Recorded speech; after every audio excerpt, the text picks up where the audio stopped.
శుక్లాం బ్రహ్మ విచారసార పరమాద్యాం జగద్వ్యాపినీం వీణా పుస్తకధారిణీం అభయదాం జాడ్యాంధకారాపకాం హస్తే స్ఫాటికమాలికాం విదదతీం పద్మాసనే సంస్థితాం వందే తాం పరమేశ్వరీం భగవతీం బుద్ధిప్రదాం శారదాం. శ్రీ మహాగణాధిపతయే నమః. శ్రీ మహాసరస్వత్యై నమః.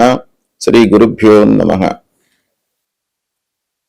2026వ సంవత్సరము మార్చి నెలలో గోచార రీత్యా, అంటే ఈ నెలలో ఉన్నటువంటి గ్రహస్థితి రీత్యా ముందుగా ఈ మార్చి మాసంలో గ్రహస్థితి ఎలా ఉంది అనే విషయాన్ని మనం చూసినట్టయితే, రవి 14వ తారీఖు వరకు కుంభరాశిలో సంచరిస్తున్నాడు. తదనంతరం మీనరాశిలోకి ప్రవేశిస్తున్నాడు. కుజుడు కుంభరాశిలో సంచరిస్తున్నాడు. బుధుడు కుంభరాశిలో సంచరిస్తున్నాడు. గురువు మిథున రాశిలో సంచరిస్తున్నాడు. శుక్రుడు మీనరాశిలో సంచరిస్తూ 26వ తారీఖున మేషరాశిలోకి ప్రవేశిస్తున్నాడు. శని మీనరాశిలో సంచరిస్తున్నాడు. రాహువు కుంభరాశిలో, కేతువు సింహరాశిలో సంచరిస్తున్నారు. ఈ విధంగా గ్రహస్థితి ఉంది. అయితే ఈ గ్రహస్థితి మూలకంగా కన్యా రాశిలో జన్మించినటువంటి స్త్రీలకు ఈ మార్చి మాసంలో గోచార ఫలితాలు ఎలా ఉన్నాయో తెలుసుకుందాం. మార్చి మాసంలో ఉన్నటువంటి గ్రహస్థితి దృష్ట్యా కన్యా రాశి స్త్రీలకు కుటుంబంలో సంతోషకరమైనటువంటి వాతావరణము ఉంటుంది. పిల్లలు, భర్త, కుటుంబ పెద్దల యొక్క సహాయ సహకారాలు అందుతాయి. అయితే ఒక పక్కన బాధ్యత కూడాను పెరిగేటువంటి అవకాశం గోచరిస్తుంది. కొంత ఆరోగ్య విషయమై జాగ్రత్తలు తీసుకోవాలి. పిల్లల యొక్క చదువు, ఉద్యోగము, సెటిల్మెంటు విషయం లోపల కొంత చిన్న చిన్న ఆందోళనలు, అంటే చిన్న చిన్న మనకు ఇబ్బందులు రావడం మూలకంగా ఆందోళనకు గురయ్యేటువంటి అవకాశం కనబడుతుంది. ఖర్చులు పెరుగుతాయి. ఇక భర్త యొక్క సహాయ సహకారము అన్ని విధాలుగా మీకు లభిస్తుంది. కన్యా రాశి స్త్రీలు వ్యాపారంలో ఉన్నట్టయితే కొంత ఒత్తిడికి గురయ్యేటువంటి అవకాశాలు ఉన్నాయి. కాబట్టి వ్యాపారం చేస్తున్నటువంటి వాళ్ళు కొంత జాగ్రత్తగా ఆలోచించి పెట్టుబడులు పెట్టడం మంచిది. స్నేహితుల యొక్క అనుకూలత ఉంది, అంటే వాళ్ళ యొక్క సపోర్ట్ మీకు బాగా లభిస్తుంది. ధార్మిక కార్యక్రమాలపై మనస్సు నిలుపుతారు. కన్యా రాశిలో జన్మించినటువంటి స్త్రీలకు సంతాన విషయంలో ఎదురు చూస్తున్నటువంటి వారికి ఈ మాసం బాగా కలిసి వస్తుంది. శుభవార్త, వాహనముల మూలకంగా జాగ్రత్తలు తీసుకోవాలి. ఆదాయము అనుకున్నంత పెరగకపోవడంతో కొన్ని ఇబ్బందులకు గురయ్యే అవకాశాలు ఉన్నాయి. ఆర్థిక పరిస్థితి ఓవరాల్గా సాధారణంగా ఉంటుంది. కొత్త పరిచయాలు ఏర్పడతాయి.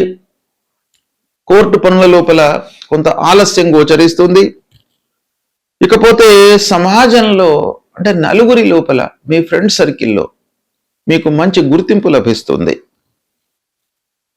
విదేశీ అవకాశాలు కూడాను బాగా కనబడుతున్నాయి. విదేశాలలో పిల్లలు ఉండడము, వాళ్ళ యొక్క చదువు విషయమై లేదా వాళ్ళను కలుసుకోవడము, ఇలాంటివి మీరు ముందుకు తీసుకువెళ్తూ విదేశీ ప్రయాణాలకై బాగా అవకాశాలు కనబడుతున్నాయి. పూర్వము తీసుకున్నటువంటి అప్పులను రీపే చేస్తారు. తద్వారా కొంత మనశ్శాంతి అనేటువంటిది బాగా డెవలప్ అవుతుంది. ఉద్యోగ మార్పు మట్టుకు కనబడుతుంది. కొత్త పరిచయాలతో లాభం, ఆస్తి కొనుగోలు చేస్తారు, వస్తువులను కొంటారు.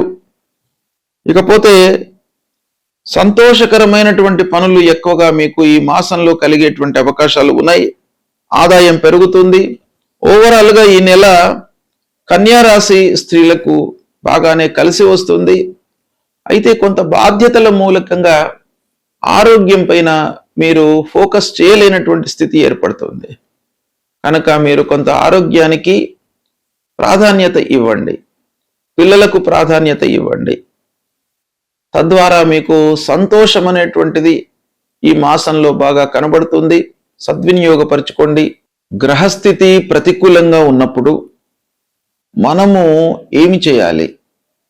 మన వైపు నుండి కొన్ని కర్తవ్యాలు మనకు శాస్త్రంలో చెప్పబడి ఉన్నాయి.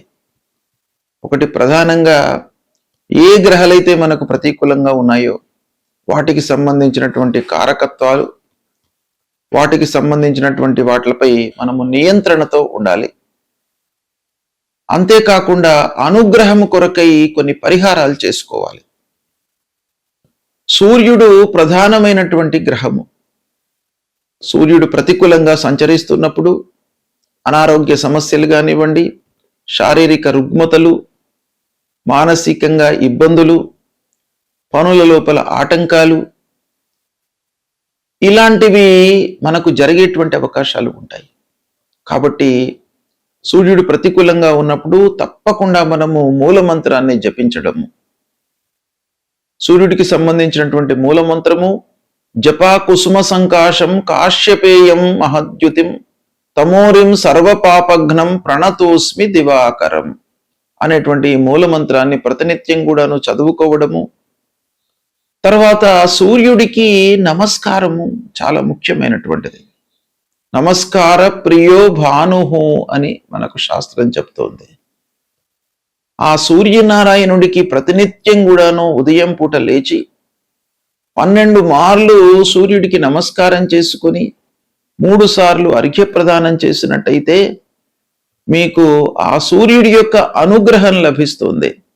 తద్వారా ఆరోగ్య సమస్యలు మీ దరి చేరకుండా ఉంటాయి. అంటే మీరు ఆరోగ్యంగా ఉంటారు సూర్య నమస్కారాలు చేసినట్టయితే. కనుక ప్రతి వాళ్ళు కూడాను సూర్యుడు ప్రతికూలంగా ఉన్నప్పుడు, సూర్యుడు 3, 6, 10, 11 ఈ స్థానాలలో సంచరిస్తున్నప్పుడు శుభ ఫలితాలను ఇస్తాడు. ఇవి కాకుండా మిగతా స్థానాలలో సంచరిస్తున్నప్పుడు మీరు పరిహారం చేసుకోండి. ప్రతినిత్యం కూడాను సూర్యుడికి నమస్కారాలు చేసినట్టయితే మీకు చాలా మంచి ఫలితం వస్తుంది. కనుక దీన్ని దృష్టిలో పెట్టుకోండి. ఇక రెండవది, మనకు ప్రతికూలమైనటువంటి ఫలితాలను ప్రభావితం చేసేటువంటి గ్రహము అంగారకుడు, అంటే కుజగ్రహము. ఈ కుజుడు 3, 6, 11 స్థానాలలో సంచరిస్తున్నప్పుడు మంచి ఫలితాలను ఇస్తాడు. ఉచ్చ స్థానంలో సంచరిస్తున్నప్పుడు మంచి ఫలితాలను ఇస్తాడు. మిత్రక్షేత్రాలలో సంచరిస్తున్నప్పుడు మంచి ఫలితాలను ఇస్తాడు. కాబట్టి అవి కాకుండా ప్రతికూలమైనటువంటి స్థానాలలో ఉన్నప్పుడు మీరు అంగారకుడి ప్రీత్యర్థమై అంగారకుడి మూలమంత్రాన్ని ప్రతినిత్యం కూడాను చదువుకోండి. ఏంటి అది? ధరణి గర్భ సంభూతం విద్యుత్ కాంచన సన్నిభం కుమారం శక్తిహస్తంచ మంగళం ప్రణమామ్యహం అనేటువంటి ఈ మూలమంత్రాన్ని ప్రతినిత్యం కూడాను చదువుకోండి. సుబ్రహ్మణ్య స్వామిని కొలవండి. సుబ్రహ్మణ్య స్వామి దేవాలయానికి వెళ్ళండి. సుబ్రహ్మణ్య స్వామి దేవాలయానికి వెళ్ళి ఆ భగవంతుడి యొక్క అనుగ్రహాన్ని పొందినట్టయితే మీ లోపల ధైర్యము, ఆత్మవిశ్వాసం పెరుగుతుంది. ధైర్యము, సాహసము, ఆత్మవిశ్వాసం అనేటువంటిది చాలా ముఖ్యమైనటువంటిది. పనుల లోపల మనకు విజయం చేకూర్చడానికి ఆత్మవిశ్వాసం చాలా ముఖ్యమైనటువంటి పాత్రను పోషిస్తుంది. కాబట్టి అది మీకు సుబ్రహ్మణ్య స్వామిని కొలవడం మూలకంగా వస్తుంది.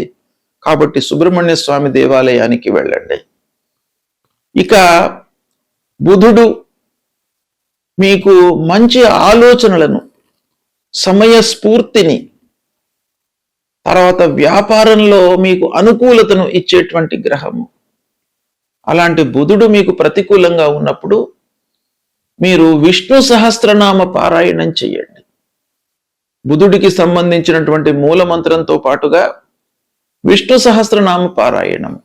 ఒకవేళ విష్ణు సహస్రనామం చేయడానికి మీకు సమయము చిక్కనట్టయితే అందులో విష్ణు సహస్రనామాలలో ఉన్నటువంటి చివరి శ్లోకం వనమాలి గదీ శారంగి శంఖీ చక్రీ చ నందకి శ్రీమాన్ నారాయణోర్ విష్ణు వాసుదేవోభిరక్షతు అనేటువంటి ఈ మంత్రాన్ని ప్రతినిత్యం కూడాను చదువుకున్నట్టయితే మీకు ఆ భగవంతుడు శ్రీమన్నారాయణుడు మీకు మంచి ఆలోచనలను, సమయం లోపల నిర్ణయాలను తీసుకునేటువంటి ఒక మంచి బుద్ధిని ఇస్తాడు. తద్వారా మీకు వ్యాపారంలో లాభం చేకూరుతుంది, ఉద్యోగంలో మీరు మంచి స్థితిలో ఉంటారు, మంచి పనితనాన్ని మీరు ప్రదర్శిస్తారు. ఇలాంటి ఎన్నెన్నో విషయాల లోపల కూడాను మీకు మంచి ఫలితము ఆ శ్రీమన్నారాయణుడి మూలకంగా అనుగ్రహం లభిస్తుంది. కనుక ఇది చెయ్యండి మీరు. తర్వాత గురువు ప్రతికూలంగా ఉన్నప్పుడు గురు మూలమంత్రాన్ని చదువుకోవడము, గురువులను సందర్శించుకోవడము, సద్గురువుల యొక్క ప్రవచనాలను వినడము, దక్షిణామూర్తి స్తోత్ర పారాయణం చేయడము, తర్వాత మూలమంత్రము, గురువుకు సంబంధించినటువంటి మూలమంత్రము ఉంటుంది. దేవానాంచ ఋషీణాంచ గురుం కాంచన సన్నిభం వందనీయం త్రిలోకానాం తం నమామి బృహస్పతిం అనేటువంటి ఈ మూలమంత్రాన్ని ప్రతినిత్యం కూడాను చదువుకోండి. తల్లిదండ్రులను సేవించండి. ముఖ్యంగా గురువు మీకు ప్రతికూలంగా ఉన్నప్పుడు 2, 5, 7, 9, 11 ఈ స్థానాలలో సంచరిస్తున్నప్పుడు గురువు మీకు మంచి ఫలితాలను ఇస్తాడు. ఉచ్చ స్థానంలో ఉన్నప్పుడు మంచి ఫలితాన్ని ఇస్తాడు. మిత్రక్షేత్రంలో సంచరిస్తున్నప్పుడు మంచి ఫలితాలను ఇస్తాడు. శుభ దృష్టితో ఉన్నప్పుడు మంచి ఫలితాలను ఇస్తాడు. కనుక ఇది కాకుండా మిగతా స్థానాలలో సంచరిస్తున్నప్పుడు తప్పకుండా మీరు ఈ గురువుకు సంబంధించినటువంటి పరిహారాలు చేసుకోవాలి. ఏ స్థానంలో ఉన్నప్పటికీ తల్లిదండ్రుల యొక్క ఆశీర్వచనము, అనుగ్రహము మీకు చాలా అవసరము. కనుక ప్రతినిత్యం కూడాను తల్లిదండ్రులను మీరు సేవించండి. వాళ్ళ యొక్క ఆరోగ్య సమస్యలు, వాళ్ళ యొక్క బాగోగులను మీరు తెలుసుకోండి. వాళ్ళ మూలకంగా మీకు చాలా మంచి జరుగుతుంది. కాబట్టి తల్లిదండ్రులను ప్రేమించండి.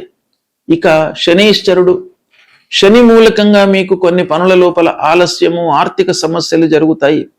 కాబట్టి శని ప్రీత్యర్థమై హనుమాన్ చాలీసా చదువుకోండి. శని గ్రహాన్ని, నవగ్రహాల లోపల పశ్చిమ దిశ లోపల శనీశ్వరుడు ఉంటాడు. ఆ శనీశ్వరుడికి సంబంధించినటువంటి మూలమంత్రం చదువుకోండి. అదేవిధంగా రాహుకేతువులకు సంబంధించినటువంటి మూలమంత్రాలు, అమ్మవారిని దర్శించుకోవడము, విఘ్నేశ్వరుణ్ణి పూజించడము, ఇలాంటివి చేసినట్టయితే మీకు గ్రహస్థితి మూలకంగా కలిగే దుష్ప్రభావము, దుష్ఫలితాలు దూరమయ్యి ఆ భగవంతుడి యొక్క అనుగ్రహం లభిస్తుంది. శుభం.